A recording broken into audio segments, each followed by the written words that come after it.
तो हमको जीवन में सुख की प्राप्ति होगी ही होगी। और अगर और हमारे हाउसेस ठीक ठाक हैं, लेकिन अगर चतुर्थ भाव हमारा अच्छा नहीं है, तो इसका मतलब क्या होगा फिर? कि सामान होगा, चीजें होंगी, लेकिन हमको सुख नहीं मिलेगा। तो सबसे इंपॉर्टेंट अगर हाउस देखा जाए, भाई ठीक है, धन से सुख की प्राप्ति होती है, धन है लेकिन सुख फिर भी व्यक्ति सुखी नहीं है। क्या कोई व्यक्ति ये कह सकता है कि हम सुखी हैं एकदम, हमारे पास कोई दुख नहीं है? नहीं कह सकता है। सबके पास कुछ ना कुछ अपनी अपनी प्रॉब्लम्स रहती ही रहती है। तो हमको सबसे पहले ये देखना है कि हमारा फोर्थ हाउस किस एक्सटेंट तक सुख दे सकता है। अब क्या केवल फोर्थ हाउस ही सुख देगा? रेस्ट ऑफ द हाउसेस क्या हमको सुख नहीं देंगे? आप सपोज कीजिए, जो एक नॉर्मल सा सिद्धांत है कि जैसे सपोज कर लीजिए, आपके पास फोर्थ हाउस को अभी हम छोड़ करके किसी और हाउस को पकड़ते हैं। मान लीजिए हमने पंचम हाउस को पकड़ा। पंचम हाउस से क्या है? संतान सुख। कौन से हाउस में? पंचम हाउस को देखा तो वो क्या कहेगा? संतान सुख देगा। इसका मतलब क्या हुआ कि सुख में एक वैरायटी और जुड़ गई, एक क्लासिफिकेशन और जुड़ गया। वो क्लासिफिकेशन क्या हुआ कि अगर संतान का सुख देखना है तो फिर हम फोर्थ हाउस से न लेकर के पंचम हाउस से देखें। अगर हमको प्रोफेशन से रिलेटेड सुख देखना है, इसका मतलब हम 10th हाउस से देखें। 10th हाउस को देखें। अगर हमको पत्नी का सुख देखना है, इसका मतलब हम 7th हाउस को देखें। ठीक है, ठीक। इसका मतलब ये हुआ कि कंप्लीट सुख फोर्थ हाउस नहीं दे रहा है, पार्शियल दे रहा है। अब पार्शियल सुख दे रहा है वो, लेकिन कहा गया है फोर्थ हाउस को सुखेश। फोर्थ हाउस को सुखेश कहा गया क्योंकि वो सुख का ईश है। मतलब सबसे इंपॉर्टेंट हमारा जो है वो फोर्थ हाउस, टॉप लेवल का सुख के संदर्भ। इसके अलावा जो सुख है वो और आपके अदर हाउसेस से दे रहे हैं, और जितने भी हाउसेस हैं वो सबके सब सुख दे रहे हैं। ऐसा कौन सा हाउस है जो आपको सुख नहीं दे रहा है? क्या आप बता सकते हैं? जो सुख नहीं दे रहा है? मैं समझूंगा कि ये जो 6th हाउस को कह सकते हैं आप थोड़ा। 6th हाउस, इस 6th हाउस भी आपको सुख देगा। मतलब वो तो चूंकि रोग के लिए, उस सब के लिए तो वो सुख, अब वो कम होगा तो फिर तो सुखी हो गया वो, नहीं तो वो दुख के लिए है। कहने का मतलब ये है कि कम हो या ज्यादा हो, हर हाउस आपको सुख देगा। और हर हाउस आपको सुख जब दे रहा है, सुख के साथ दुख जुड़ा हुआ है, वो दुख भी दे रहा है। अब एक्चुअली में हमको ये समझना है कि सुख कहते किसको। अगर हम ये समझ लेंगे तो हमारे हाउसेस के जो कॉन्सेप्ट हैं वो समझ में आएंगे। अब सुख को भी अगर हम क्लासीफाई करते हैं तो सबसे पहले आता है फिजिकल प्लेजर। फिजिकल प्लेजर जिससे कि हमको अपने इस शरीर के माध्यम से जो हमको सुख प्राप्त होता है, फिजिकल प्लेजर। तो ये जो फिजिकल प्लेजर है ये आपको कहां से प्राप्त होगा? ये आपको प्राप्त होगा फर्स्ट हाउस, असेंडेंट। फर्स्ट से, अगर असेंडेंट आप फर्स्ट हाउस से लग्न, अगर आपका शरीर अगर आपका स्वस्थ है तभी आप फिजिकल प्लेजर रह पाते हैं। अगर शरीर में कोई भी कठिनाई हुई, कोई भी प्रॉब्लम हुई तो आपका फिजिकल प्लेजर चला जाता है। अब इसके बाद आता है आपका मेंटल प्लेजर। ये जो मेंटल प्लेजर है ये आपको फोर्थ हाउस देगा।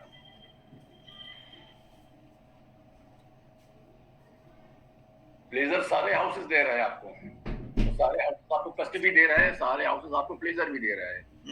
लेकिन फोर्थ हाउस को केवल इसलिए कहा गया कि हमारे यहाँ पर भारतीय संस्कृति में, भारतीय दर्शन में सबसे पहले, सबसे अहम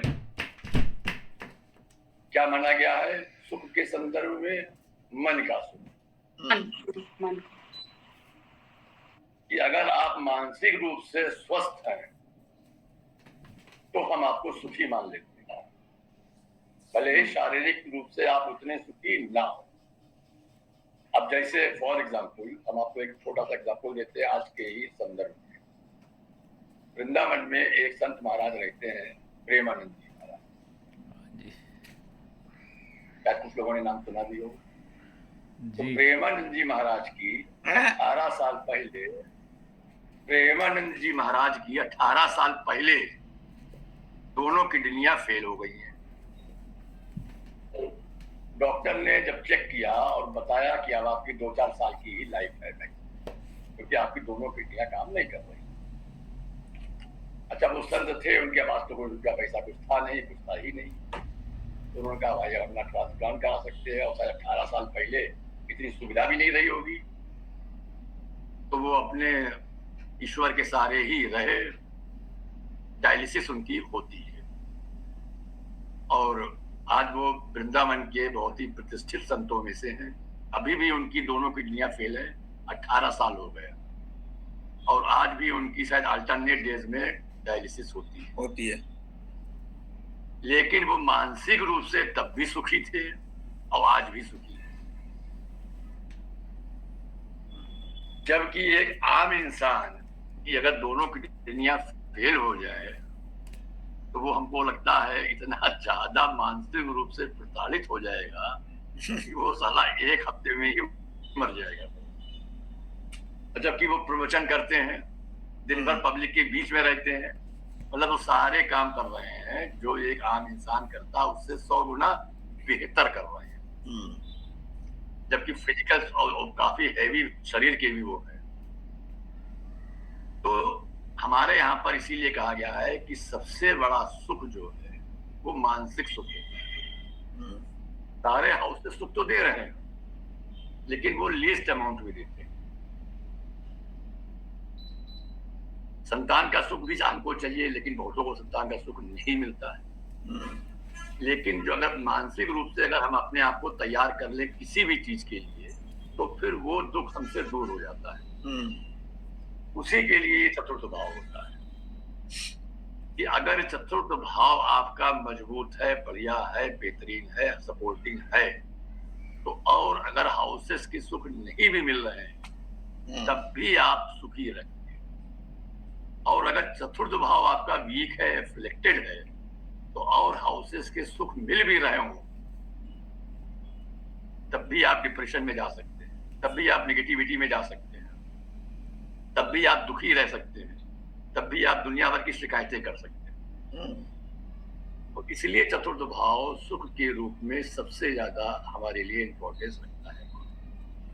फोर्थ हाउस जो सुख का भाव इसीलिए कहा गया है, और इसीलिए उसका कारक ग्रह जो है वो चंद्रमा को माना। नहीं, कारक ग्रह तो आपने इसका बताया था, शुक्र दोनों हैं, शुक्र और चंद्रमा दोनों हैं, दोनों होते हैं। शुक्र भी होता है, चंद्रमा भी है, दोनों होते हैं। शुक्र से दूसरे प्रकार का सुख मिलता है, चंद्रमा से दूसरे प्रकार का सुख मिलता है। इसीलिए दोनों को चतुर्थ भाव का कारक मान लिया। आपने इसका मंगल भी बताया, वैसे तो मंगल भूमि के लिए बता दिया। वो कारक वो अलग हो गया। अच्छा। सुख का कारक चंद्रमा ही होता है। वो तो एक्चुअली में चंद्रमा, शुक्र और मंगल जो 3 कारक हैं इसके, वो अलग अलग सब्जेक्ट के लिए है। लेकिन इन टोटो अगर आप देखिए तो सुख का कारक चंद्रमा ही होता है। ये अगर हम सुख के कारक की बात करेंगे तो हम चंद्रमा को ही यहाँ पर, वीनस से दूसरे प्रकार के सुख मिलेंगे, मंगल से दूसरे प्रकार के सुख मिलेंगे। आपने वाहन का सुख, चंद्रमा वैसे माता के लिए बताया, माता का सुख जो है, माता का भी सुख है, लेकिन इन टोटो अगर हम सुख की बात करते हैं, क्योंकि मन का कारक होता है, और सुख जो होता है वो फिजिकल से ज्यादा मेंटल सुख जो है वो एक्चुअली में सुख कहलाता है। अब आप बैठे हुए हैं 100 रुपए की टी शर्ट पहन लिए, एसी नहीं है आपके पास, लेकिन मेंटली फिट है, मौज में है। अतुल जी 5,000 की टी शर्ट पहने, एसी लगाए बैठे हैं, लेकिन दुनिया भर का मेंटल टेंशन लिए हुए हैं, तो उनके पास वो सुख नहीं है। तो वीनस है उनके पास, मंगल है उनके पास, लेकिन चंद्रमा वीक है, वो सुखी नहीं है। आपके पास चंद्रमा स्ट्रांग है, लेकिन वीनस और मंगल वीक है, आप सुखी है। तो सुख का मेन कारक आपका चंद्रमा है। हाँ, सबसे मन से खुश, मन से कैसे हैं आप, सुखी हैं कि नहीं? बस मन से आप कैसे सुखी है कि नहीं। तो इसी के लिए चंद्रमा की इंपॉर्टेंस सबसे ज्यादा हो जाती है किसी की भी हॉरोस्कोप, और इसीलिए चंद्र कुंडली हमारी जो बनती है अलग से, जबकि है उसी का वो पार्ट, कुछ करना नहीं होता है, केवल चंद्रमा को लग्न मान करके आपने कुंडली बना ली और उसी से आपने देख लिया कि हमारी क्या पोजीशन बनती है। और हमारे भारतीय दर्शन में, भारतीय संस्कृति में हमेशा से भौतिक सुख की अपेक्षा मानसिक सुख को प्रेफरेंस दिया गया है। कि हमारा जो कल्चर रहा है, हमारी जो मान्यता रही है, जो हमारे प्रेफरेंसेस रहे हैं, वो मेंटल प्लेजर को ज्यादा दिया गया है, फिजिकल प्लेजर को उतना नहीं दिया गया। हाँ, उसके साथ मिल जाए सो फार सो गुड। तो क्या चंद्र Otherwise- बिफोर देखेंगे हाउस?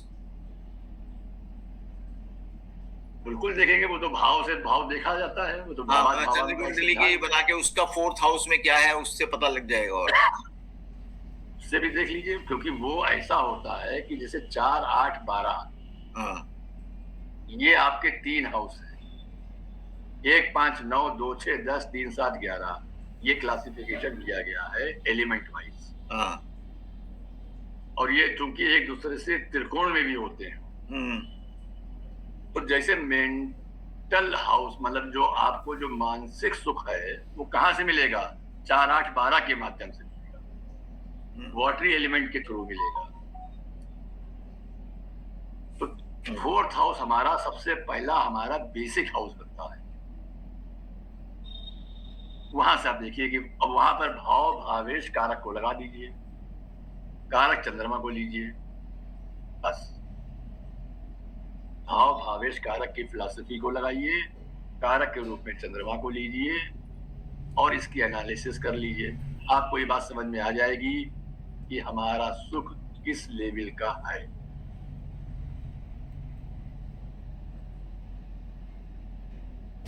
ऐसे तो सुख हर भाव से मिलता है, लेकिन वो एक पर्टिकुलर सब्जेक्ट का मिलता है। अब हो सकता है कि 7th हाउस आपका अच्छा ना हो तो पत्नी का सुख नहीं मिलेगा, बाकी सुख मिलेंगे। 5th भाव आपका अच्छा ना हो, पुत्र का, संतान का सुख नहीं मिलेगा, बाकी सुख मिलेंगे। मंगल आपके फेवर में नहीं है, भूमि जायदाद का सुख नहीं मिलेगा, बाकी सुख मिलेंगे।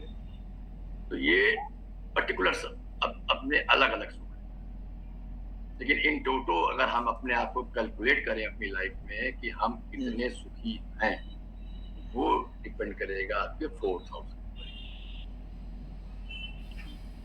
और चंद्रमा उसका जो कारक प्लेनेट है, मतलब भाव भावेश कारक को लगा दीजिए।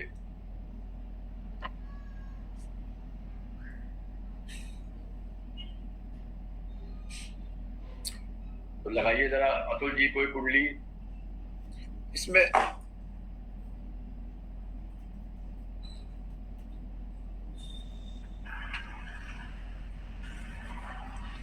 जो पिछली बार कल डिस्कस कर रहे थे वो चुंगली है, तो पिछली बार जो कर रहे थे।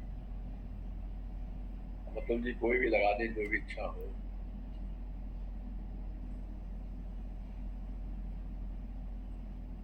वही वाली शेयर करिए। हाँ, वही है।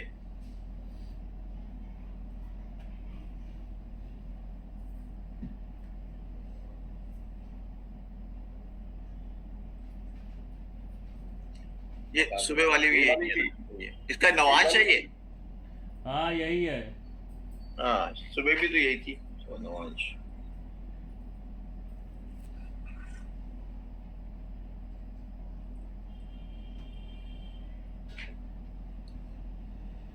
इसकी क्या डेट बताओ जरा, बनाए। बता रहे हैं। तो हाँ हाँ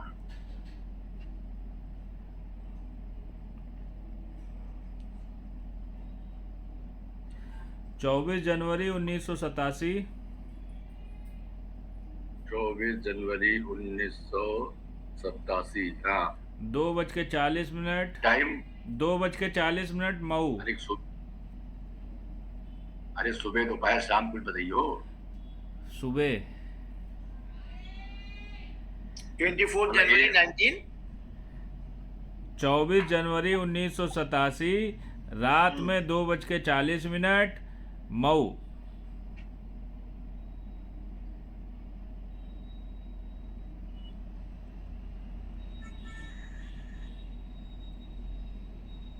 तो रात्रि में 24 जनवरी की रात्रि तो अब 25 हो गई ना, फिर 2 बज के रात्रि में 2:40 तो 25 हो गई ना फिर। प्रभु रात में 2 बजे भी तो रात ही रहती है। नहीं रहती तो है, पर मानी तो 25 तारीख की 2:40 दो AM बज मानी। के 40 AM 24 जनवरी 1987 मऊ। हाँ तो फिर तो ये रात्रि तो 23 की हुई फिर। 24 जनवरी 1987 2:40 AM मऊ। हाँ ठीक, ये बोलो ना। हाँ मतलब अगर इंग्लिश डेट 24 लग गई है, हाँ मतलब 23 की रात है ये, बस ये हाँ समझ लो। 23 की रात है, ये कहो 23 की रात है, वही तो मैं भी कह रहा हूँ। अरे लेकिन इंग्लिश की डेट तो 24 हो गई ना। हाँ और शनि की अपनी प्रॉपर्टी क्या होती है, उसी प्रॉपर्टी के अकॉर्डिंगली ही तो वो देगा। शनि की प्रॉपर्टी काम कराने की होती है, कार्य करना। लग्न में है। इसका मतलब ये हुआ कि उसको, अब देखिए चतुर्थ भाव का संबंध सीधा सीधा लग्न से बन रहा है। इसका मतलब क्या हुआ, अगर असेंडेंट का संबंध या असेंडेंट लॉर्ड का संबंध जिस किसी से भी बनता है तो वो उस भाव को प्रोटेक्ट करता है। मतलब वहां पर वो कहीं ना कहीं किसी ना किसी तरीके से उन चीजों को दिलवाने की कोशिश करता है। अब जैसे शनि है, शनि यहाँ पर आपका सुखेश हो गया, तो सुख का जो माध्यम बन रहा है वो क्या बन रहा है, शनि बन रहा है। अब शनि सुख का माध्यम का अर्थ क्या हुआ कि अगर आप शनि के अकॉर्डिंगली चलेंगे जीवन में तो आपको सुख की प्राप्ति होती रहेगी। क्या मतलब हुआ इसका कि आप कर्म करिए और पेशेंस रखिए, आपको सुख मिलेगा, आपको रिजल्ट मिलेगा। आप अपनी ड्यूटी और रिस्पॉन्सिबिलिटी को पूरा कीजिए, आपको सुख मिलेगा, आपको जीवन में सुख मिलता रहेगा बराबर। लेकिन अब आप चाहते हैं कि हमने किया और तुरंत मिल जाए, तुरंत नहीं मिलेगा क्योंकि वहां पर शनि है। और अच्छा लग्न से सीधा सीधा चूंकि उसका संबंध बन गया है, इसका मतलब जातक हमेशा अपने सुख के लिए ही कर्म करता रहेगा। इसका मतलब ये हुआ कि वो पब्लिक डोमेन में वही काम करेगा जिससे कि उसका अपना हित सबसे पहले खड़ा हो, क्योंकि उसका संबंध सीधा सीधा लग्न से बन रहा है। तो वो सबसे पहले वो अपने बारे में सोचेगा कि हमारा फायदा नुकसान किसमें हो रहा है। नंबर एक बात, ये सबसे पहले जो शनि की जो प्रॉपर्टी आएगी उसमें वो ये आएगी। अब दूसरी बात आई कि उसको जो सुख मिलेगा वो शनि किन किन चीजों का कारक होता है। शनि लेबर का कारक है, तो उसको क्या मिलेगा, छोटे लोगों से, मतलब जो लेबर क्लास है उसके माध्यम से उसको सुख मिलेगा। मतलब वो कुछ ऐसा काम करेगा जिसमें कि लेबर उसके साथ में इन्वॉल्व। हाँ सर बताइए यार, दूसरे नंबर से नंबर दो बात कि अब शनि जो होता है वो आपके लिए जैसे वो क्या कहते कल हैं, मिलेंगे 9:30 से 10:30 एक। लोहा वगैरह या टेक्निकल, वो नहीं कह सकते हैं। हाँ वो भी कह सकते हैं। और जैसे कि मान लीजिए वो जो आपके क्या कहलाते हैं अदर जो रिलीजन के हैं, खासतौर से मुस्लिम रिलीजन के जो लोग हैं, उनसे इसको लाभ मिल सुख मिल मंगल सकता को है। फिर दिखाइए क्योंकि कल हो सकता है मैं क्योंकि वो शनि जो है वो उनका भी कारक ग्रह होता है, तो उनके माध्यम से उसको सुख सोमवार कुछ की प्राप्ति बच्चे हो का सकती फंक्शन है, है। प्राइज डिस्ट्रीब्यूशन, तो उसमें जाना है हमें। तो अब अगर ये मान लीजिए किसी मुसलमान की कुंडली हो तो हम उसको ये कहेंगे कि भैया गल्फ चले जाओ, तुमको वहां से फायदा होगा। या किसी को कोई अपॉर्चुनिटी मिल रही कंजक्टिवाइटिस हो रहा है तो हो मॉक्सिलेक्सा का तो कॉम्बिनेशन हम कहेंगे कि भैया तुम वहाँ चले जाओ, तुमको वहाँ पे रात फायदा में गुरु जी मिलेगा। दुबई तो चले गए, आप बता रहे थे ना ये कि दुबई में ही है ये, अतुल जी बता रहे थे कौन बता रहा है? लास्ट कौन टाइम। बता रहा अतुल जी ने बताया था कि दुबई में है, मतलब है, वहीं से अपना कुछ उन्होंने खरीदा था गोवा में प्लॉट। तो दुबई तो उनका मुस्लिम गोवा- कंट्री में तो चले गई है। गेटिफ्लॉक्सोसिन क्योंकि शनि जो है ना वो लीजिए, उनको गेटियम। रिप्रेजेंट करता है। अतुल बताओ भाई। हमको याद नहीं क्या पता है, अब अतुल गायब हो गए। गायब हो चलिए गए। अतुल, चलिए उनको छोड़िए। आ गए। ये कहाँ पे है भैया? कौन? सर मैं कॉल करता हूँ आपको। कौन कहाँ पे है? अरे अभी गुरु जी ने इतनी बात बताई, तुम कुछ बता ही नहीं रहे। अरे हम जिसका- थोड़ा कॉल आ गया था एक डॉक्टर साहब का।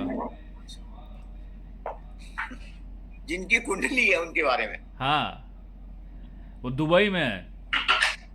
दुबई में है, मुस्लिम कंट्री में, तो ठीक है। यही बताया इन्होंने, मुस्लिम कंट्री में हो तो।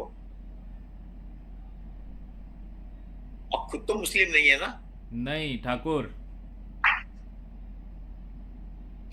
मतलब मुस्लिम लोगों से के थ्रू इनको सुख मिलेगा। मुस्लिम कंट्री में मुस्लिम लोग। अच्छा, अब दूसरी चीज क्या है कि देखिए शनि है, शनि का एक, अब आपको हम इसके थोड़े से हार्मोनल सिस्टम के बारे में बताते हैं कि जैसे सुख के लिए क्या चाहिए, हैप्पी हार्मोन्स चाहिए, और दुख के लिए कार्टिसोल चाहिए। हार्मोन्स के जो जनरल प्लेनेट होता है वो शुक्र होता है। सर अब यहाँ पर गेटिफ्लॉक्सोसिन और शुक्र भी शनि के डेक्सामेथासोन साथ की जो में। कॉम्बिनेशन में कोई हाँ। ड्रॉप ले लीजिए, दिन में 3 बार डलवाइए, और एक सीपीएच इसका मलाना मतलब है ये उसको हुआ ले कि लीजिए, इनका उसको रात सुख में और आंखों में दुख बहुत जल्दी सी फॉर कैट, मतलब पी कभी फॉर ये एकदम से पैरट, सुखी एच हो फॉर जाते हैन। हैं, कभी ये एकदम से दुखी भी हो जाते हैं। हाँ, ऑइंटमेंट आती है सीपीएच या फिर क्लोरेच करके तो नहीं, ये आप कैसे कह रहे हैं? कभी संबंध कभी सीधे वो लंग लेकर से के आंख बनता में है। रात में भर लें और सो जाएं। बस शुक्र जो है वो टोटल हार्मोनल बिल्कुल। सिस्टम का है अच्छा। प्लेनेट। अब शुक्र जो है वो 7th लॉर्ड है और 12th लॉर्ड है। तो 7th लॉर्ड होने के नाते ये हुआ कि 7th हाउस होता है अदर का हाउस, तो इनका सुख और दुख जो है वो पब्लिक डोमेन पर घूमता है। मतलब दूसरे के सुख से सुखी और दूसरे के दुख से दुखी, मतलब किसी ने सपोर्ट कर दिया तो ये, किसी ने सपोर्ट नहीं किया तो ये परेशान हो गए। लेकिन शुक्र और शनि का मिला जुला यहाँ पर इफेक्ट है। तो होता क्या है कि सुख होते हुए भी, और चूंकि शुक्र शनि क्लोज कंजंक्शन में भी है यहाँ पर, तो सुख होते हुए भी इनको ये सुख ढूंढते हैं, सुख मिलता भी है, लेकिन वो सुख इनका बहुत क्षणिक हो जाता है। क्या हो जाता है? सुख जो है वो बहुत शॉर्ट पीरियड के लिए रहता है, ये फिर टेंशन में चले जाते हैं। पता नहीं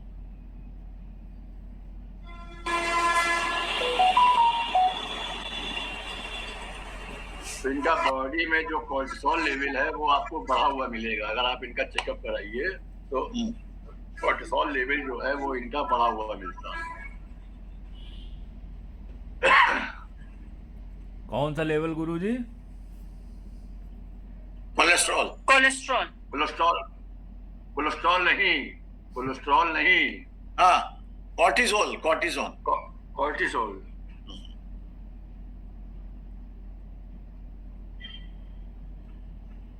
हार्मोन तो कॉर्टिसोल हुआ। अच्छा, आपने वाहन सुख होता है शुक्र से, तो वाहन के बारे में क्या कहना है? अभी तो बात जनरल की हो रही है, जनरल सुख। अभी चंद्रमा को भी तो देखिए, अभी तो आपने केवल भाव भावेश देखा है, कारक कहाँ देखा। स्टेप बाय स्टेप चलिए, वो तो पर्टिकुलर सुख हो गया, अभी तो जनरल सुख हम देख रहे हैं। अब आपने देखा चंद्रमा,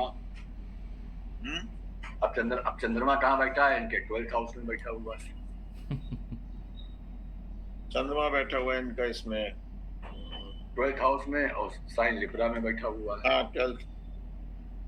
अब चंद्रमा जिस हाउस में बैठता है, चंद्रमा जिस राशि में बैठता है, उसी के बारे में उसका चिंतन ज्यादा हो जाता है। तो इनका जो चिंतन है वो कहाँ पर फिक्स हो रहा है? 12th हाउस से रिलेटेड। अब 12th हाउस में बहुत सारी चीजें हैं। सारे एक्सपेंडिचर उसी में है और विदेश यात्रा भी उसी से रिलेटेड है। मतलब इनका शुरू से ये माइंड मेकअप रहा होगा कि हमको बाहर जाकर के काम करना है। जैसे बताया कि भाई दुबई में है वो, तो इनकी ये प्लानिंग पहले से ही दिमाग में रही होगी कि हमको कहीं बाहर जाके काम करना है, क्योंकि चंद्रमा जो है वो 12th हाउस में है। आप लोग अपनी अपनी कुंडलियों में भी देखिएगा, ये जनरल रूल है, जब तक आप लोग अपनी अपनी कुंडलियों में नहीं सर्च करेंगे तब तक ये सब नियम याद नहीं रहेंगे कि चंद्रमा जिस भाव जिस राशि में हो उससे संबंधित चीजों की तरफ आपका इंक्लिनेशन रहता है। चाहे आप पढ़ने वाले हो, चाहे आप रिसर्च स्कॉलर हो, चाहे आप बिजनेसमैन हो, चाहे आप होम मेकर हो, चाहे आप जो भी, उसी से रिलेटेड जहां पर चंद्रमा होगा। अब जैसे कि मान लीजिए हम सक्सेना जी के बारे में कह रहे हैं, मान लीजिए आप जैसे लोग जो साइंटिस्ट हैं, मेरा 7th हाउस में है, 7th उसमें है, 8th हाउस में है चंद्रमा। नहीं वो हाँ, तो देखिए वही हम आपको बताया, चंद्रमा आपका अगर अष्टम भाव में है तो आपका मतलब, और उसका लॉर्ड शुक्र है, उसका लॉर्ड शुक्र है। अब यहाँ पर क्या हुआ, जब अष्टम भाव में चंद्रमा गया तो अष्टम भाव से रिलेटेड चीजों के बारे में आपका चिंतन रहेगा। अष्टम भाव से संबंधित चीजों में आपका चिंतन रहेगा, उसी की तरफ आपकी एनर्जी लगेगी, उसी की तरफ सब कुछ आप झुके रहेंगे। और जो साइन पड़ा उस साइन की जो प्रॉपर्टी होगी उस तरफ आपका रहेगा मामला। ये एक जनरल बात है, आप लोग सब लोग अपनी अपनी कुंडलियों में देखिएगा कि हमारा चंद्रमा किस भाव और किस राशि में है, वही एनर्जी आपके लिए काम कर रही है, वही दिमाग में चल रहा है। चाहे आप उस फील्ड में सक्सेस हुए हो या ना हुए, वो एक अलग इशू। मतलब मृत्यु के बारे में जानने के लिए। अब देखिए खाली एक मृत्यु ही भाव नहीं है वो। हाँ, फिर वही बात आ गई घूम फिर करके कि केवल एक हाउस में एक ही आइटम थोड़ी ना है, नंबर ऑफ आइटम्स हैं। अब मान लीजिए ये एक रिसर्च का अकल्ट का हाउस है, तो अकल्टिज्म की तरफ आपका इंक्लिनेशन बहुत रिसर्च ओरिएंटेड आप हो सकते हैं, फैमिली प्रॉपर्टीज की तरफ आप ओरिएंटेड हो सकते हैं, क्योंकि वो भी फैमिली मतलब आपकी जो एंसेस्ट्रल प्रॉपर्टी है वो भी आपका अष्टम भाव बताता है, उससे रिलेटेड हो सकते हैं आप हैं। तो नंबर ऑफ आइटम्स हैं। और यह अगर आप डेथ की बात भी करें तो हो सकता है कि आपके मन में रखता हो कि भाई डेथ का क्या रीजन है, जरा हम जन्म मृत्यु के रहस्य को समझें। तो ये दुनिया भर की चीजें हैं जो कि अष्टम भाव से रिलेटेड, बहुत इंपॉर्टेंट है। अब इसी से एक साइन भी कोई ना कोई वहां पर होगा, तो उस साइन से रिलेटेड जो मैटर्स होंगे उनको आप देख लीजिए। तो चंद्रमा जिस भाव जिस राशि में हो, मोटा मोटा अगर आप उतना ही देख ले और अगर उसमें नक्षत्र को भी मिला ले तो और अच्छा फाइन ट्यूनिंग हो सकती है। अब जैसे कि मान लीजिए कोई कहीं पर साइंटिस्ट है, हमने देखा है कई लोगों की साइंटिस्टों की हॉरोस्कोप में कि अब आप रिसर्च कर रहे हैं किसी चीज में, अब हमने आपकी साइन को देखा, ये श्रवण नक्षत्र है, आपका कौन सा साइन है वहां पर, और साइन से रिलेटेड आपकी जो रिसर्च फील्ड है वो क्या है। तो अगर आप उस फील्ड की तरफ अपनी रिसर्च को लगाएं तो आप जल्दी सक्सेस पा जाएंगे। आप जो मतलब जो भी नक्षत्र हो, तो आप अगर उस नक्षत्र के संबंध में मान लीजिए आपकी जो भी फील्ड रिसर्च की हो, उस रिसर्च की फील्ड में जो नक्षत्र है वो देखिए, वो नक्षत्र उस रिसर्च की फील्ड को क्या इंडिकेट करता है।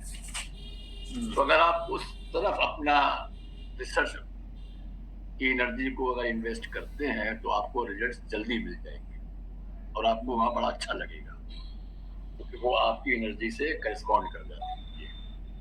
तो ऐसे ही सब लोग अपनी अपनी देखिए चंद्रमा किस भाव में है और किस राशि में, इतना तो मोटा मोटा देख ही सकते हैं ना।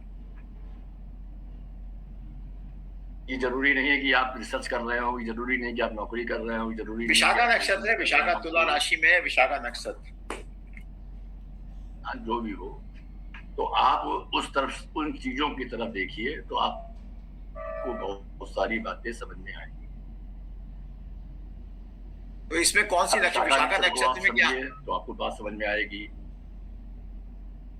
वो अभी एक दूसरा पॉइंट है। हाँ, वो समझ गया। हमारा जो बेसिक पॉइंट है उसको समझिए कि आप अपना हाउस और साइन देखिए बस, और सब लोग देख करके बताइए, ताकि एक ये चीज इस चंद्रमा की एनर्जी को कैसे समझे। और क्योंकि वो सुख का कारक है, इसलिए आपको चंद्रमा को तो हर हाल में समझना पड़ेगा कि चंद्रमा हमारा क्या इंडिकेट कर रहा है हमारी लाइफ के उसमें।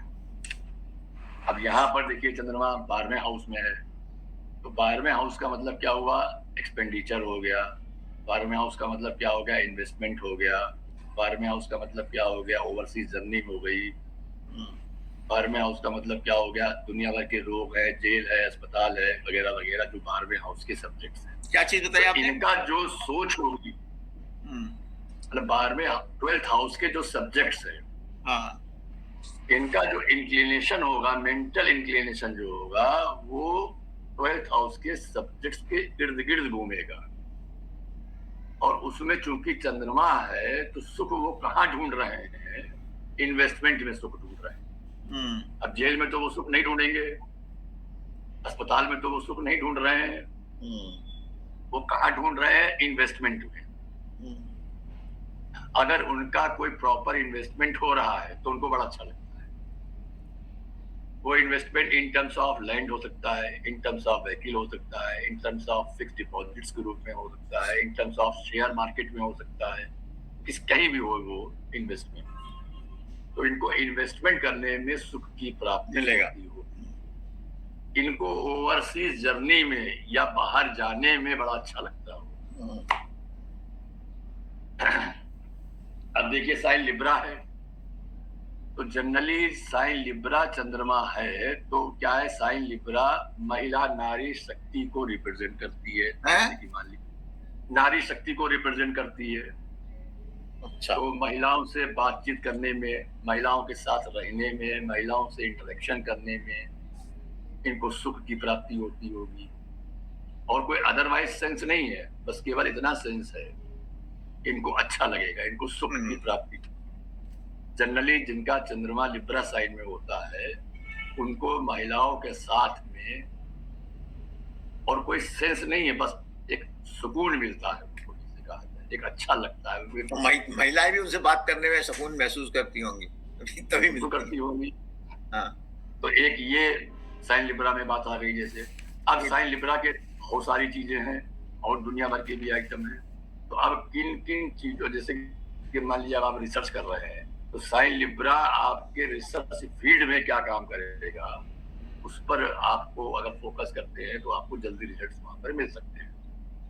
ऐसे यहाँ पर है कि अभी जो इन्वेस्टमेंट कर रहे हैं, मान लीजिए इन्होंने इन्वेस्टमेंट कुछ किया, तो साइन लिब्रा से रिलेटेड जो इन्वेस्टमेंट होंगे वहां पर इनको करने में अच्छा लगता होगा।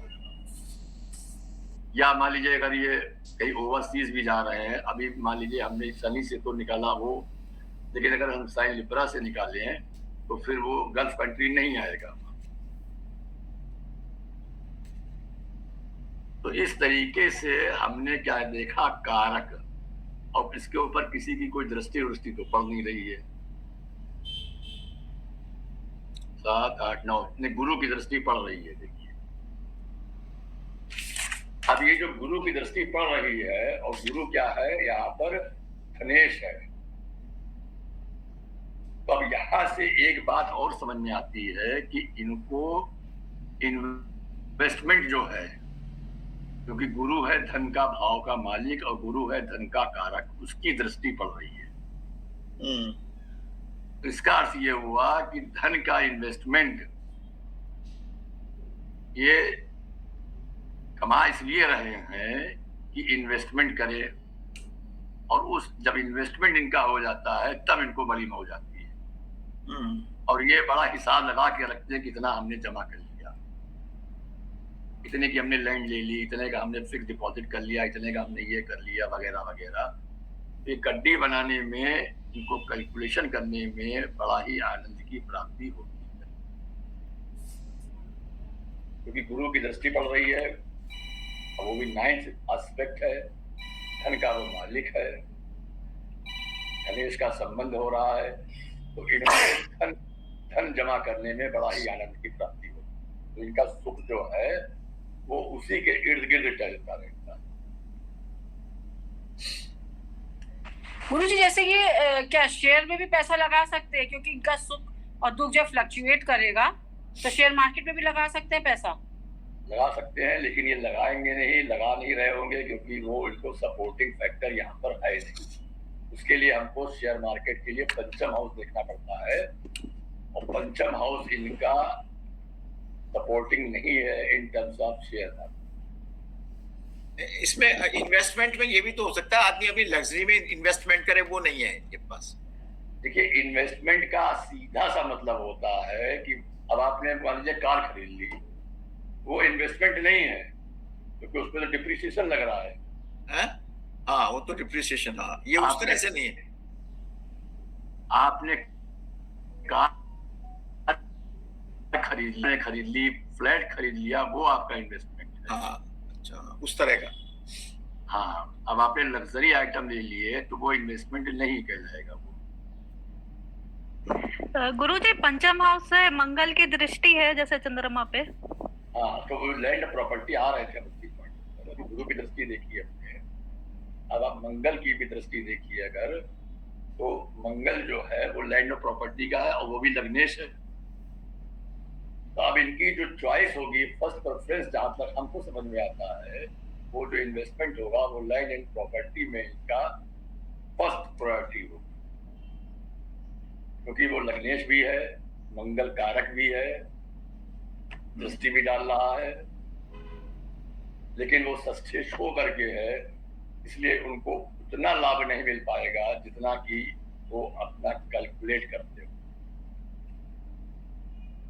लेकिन लैंड और प्रॉपर्टी से उनको फायदा होगा, उनको फायदा अलग बात है, उनको सुख मिलेगा,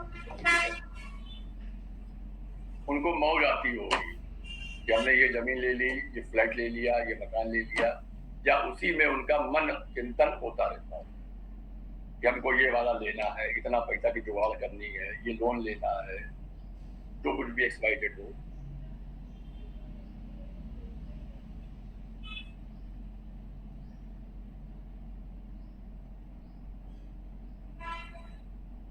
तो आपका भाव भावेश कारक के माध्यम से आपने चतुर्थ भाव को देख लिया। गुरुजी इनका चंद्रमा केतु और शनि के जैसे बीच में है, तो कुछ परेशानी भी रहती होगी इन्हें? बिल्कुल बिल्कुल बिल्कुल, वो पाप मदद में है। पाप तो हमने पहले आपसे बताया था कि टेंशन रहता होगा, इनका कोर्टिसोल बढ़ा हुआ रहता होगा, है?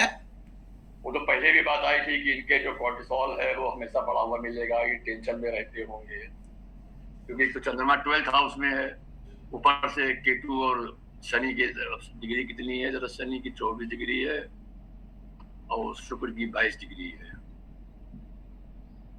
अरे वो ऑलमोस्ट है बराबरी का, वो रहता होगा उनको। फिर सस्टेज लग्नेश के साथ सस्टेज भी मंगल है, और मंगल राहु के को लेकर के दृष्टि डाल रहा है। अब ऐसे भी मंगल के ऊपर जब चंद्रमा का एस्पेक्ट होता है इन जनरल भी, तो भी वो टेंशन दे ही देता है रात, क्योंकि मंगल ओवर थिंकिंग करा देता है, हर वक्त सोच, इनका दिमाग फिर कार्डिनल साइन में है चंद्रमा,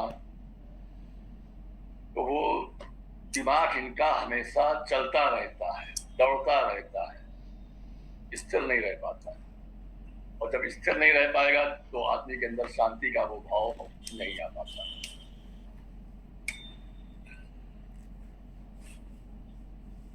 ये केतु और शनि के बीच में होने से क्या इफेक्ट हो रहा है? उसको बोलते हैं जब कोई ग्रह दो पापी प्लेनेट के बीच में आ जाए तो उसको बोलते हैं पाप मद्धत्व। क्या? अगर कोई प्लेनेट जैसे चंद्रमा दो अशुभ प्लेनेट के बीच में आ गया, हाँ, तो आपके राइट भी और आपके लेफ्ट भी दो मेलेफिक प्लेनेट है। अच्छा, पैसिफिक प्लेनेट। तो उसके से हुआ क्या कि आप बीच सेंटर में हैं, आपके दोनों तरफ दो मेलेफिक लोग बैठे हुए हैं, तो आपकी पोजीशन क्या होगी? हाँ, तो अच्छी नहीं होगी। बस उसको बोल देते हैं पाप कर्तरी योग। तो ये देखिए कर्तरी हो गया। देखिए हमने आपको पकड़ लिया कि आपने गलत लिखा है। हाँ, आपने शायद पेन से निकाल दिया हिसाब, समझ गए? तो वो भी एक रीजन हो गया। चंद्रमा कार्डिनल साइन में है, जी, ये वो भी बताइए। रीजन हो गया कि आदमी कार्डिनल साइन का मतलब जी। हुआ कि मन जो है वो द्रुत गति से फास्टिंग चला है, मूवेबल साइन में है, तो वो चंद्रमा मूव कोई ऑन बहुत रहता है। ज़रूरी बात हो तो बताइए, अभी सर की क्लास अभी चल रही है। तो ये सब चीजों तो को 1:30 बजे देख 1:30 बजे के करके बाद 2 बजे के आपने बाद कॉल कर उसके लीजिएगा, मैं बात फोर्थ कर हाउस लूँगा। का एक जनरल खाका आप उसको बता सकते हैं। इस तरीके से उसका सुख है, और वो सुख की चाहत में, इन्हीं सब चाहत में जिंदगी भर दौड़ता रहेगा। उसकी दौड़ भाग कभी खत्म नहीं होगी।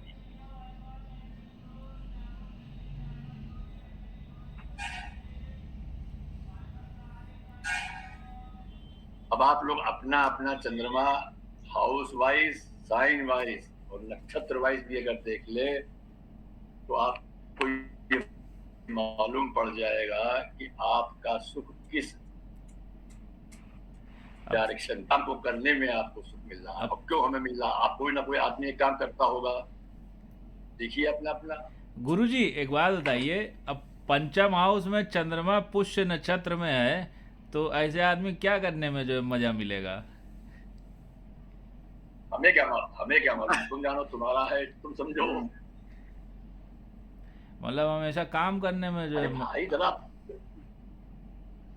अब तुम पहले पंचम भाव किन चीजों का भाव होता है ये देखिए, बुद्धि। उसमें कौन सी राशि पड़ रही है वो देखिए। मीन लग्न में पंचम ना। कर्क राशि का चंद्रमा है।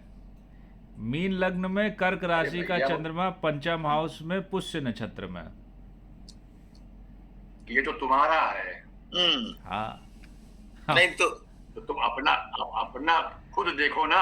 हाँ, तुम खुद देखो। अरे जैसे मैं उसको देख रहा हूँ, analyze करो। मेरे चंद्रमा पे 7th उसमें अष्टम भाव में है, तुला राशि में है, और शनि की दृष्टि पड़ रही है, तो इसका मतलब काम करने में ही मजा आएगा क्या? अपना खुद देखिए और उसको एनालाइज कीजिए एक एक चीज को। और एनालाइजर चंद्रमा कंफर्मेशन कहाँ तो आपसे ही पूछेंगे। तो पहले करके तो लाइए। अच्छा, करके लाए। चलिए ठीक। भाई देखिए, आप लोग एनालिसिस कीजिए, उसको लिखिए, उसकी लॉजिक लिखिए, मनमाना नहीं। और ये मत सोचिएगा कि हम क्या कर रहे हैं और क्या निकल रहा है, उसकी चिंता मत कीजिएगा। लॉजिकल जितना भी आपको पता हो, जो भी सिद्धांत पता हो, जो भी नियम पता हो, उसके अकॉर्डिंगली 2 लाइन 4 लाइन लिखिए, उसके बगल में उसकी लॉजिक लिखिए कि इस कारण से हमने ये सोच के लिखा है। फिर हम लोग देखते हैं हाँ ठीक है कि भाई इसमें क्या और हम इसमें ऐड कर सकते हैं, ये वाली हटा दें गुरुजी। और नहीं तो क्या, काम खत्म हो गया। नहीं, अभी इसके में शुक्र का पूछते हैं, वो कारक ग्रह के बाद उसका काम खत्म हो गया। तो अब आप लोग जब तक इसकी प्रैक्टिस नहीं करेंगे वो सब भूल जाएंगे और सब कंफ्यूजन में ही वही हो रहा है। समझ गए? तो कम से कम अभी पब्लिक की ना देखिए, अपनी तो देखिए कि हम कहाँ जा रहे हैं। और ये चंद्रमा को तो जरूर देखो भैया कि हमारा सुख कहाँ पर रेस्ट कर रहा है, हमने लाइफ में अब तक क्या किया और क्यों किया ऐसा। अब तुम कर चुके जितना करना था, अब तो कुछ करने को बचा नहीं है। गुरुजी अगर सप्तम भाव में, इस लगन से इतना टाइम क्यों किया है? गुरुजी अगर सप्तम भाव में, हाँ। तो उससे क्या हस्बैंड के उससे मिलेगा, अपना नहीं कुछ होता है। अगर सप्तम भाव में चंद्रमा होता है तो क्या हस्बैंड के उससे मिलता, अपना नहीं होता है? नहीं नहीं, क्यों नहीं? भाई सप्तम भाव क्या हस्बैंड का ही भाव होता है और किसी का भाव नहीं होता है? आपको अपने हस्बैंड के साथ उसमें इंटरेस्ट आएगा, मन लगेगा, ये बात है। सप्तम मतलब सप्तम भाव हस्बैंड के, अरे हस्बैंड के अलावा भी तो कोई भाव है। हाँ, और भी भाव है उसमें, पब्लिक उसमें या उस तरह की चीजों में इंटरेस्ट आएगा। सक्सेना से सप्तम भाव पति पत्नी के अलावा और किसका किसका होता है? फ्रेंड्स है, पब्लिक है, सबके लिए है। सबके हमारे किसके? अलावा जो कुछ भी है, हाँ, वो सब हमारे अलावा जो कुछ भी है वो सब सप्तम भाव है। इसका मतलब ये हुआ कि आपको पब्लिक डीलिंग में, ग्रुप एक्टिविटी में, अकेले काम करने में मजा नहीं आता होगा। आपको ग्रुप, मतलब आपको एक ग्रुप चाहिए, उस ग्रुप में आपको सुख मिलता होगा। ये मोटा मोटा अगर सप्तम भाव को अगर आप देखें तो अभी पति को साइड में रख करके या पति या पत्नी कोई भी को साइड में रख करके आप देखिए तो सबसे पहली चीज क्या निकलेगी? Group activity, social activity. कि आपको सुख काहे में मिल रहा है? सोशल एक्टिविटी करने में। गुरु जी इसका तो 11वां भाव होता है समझने में। किसका? ग्रुप एक्टिविटी का। अरे सेकंड भी होता भाव है। तो आय का होता है। नहीं, उसका भी हो, फ्रेंड सर्किल का भी होता है, लेकिन सेवेंथ हाउस जो है हमारे अलावा दुनिया है सेवेंथ हाउस। जी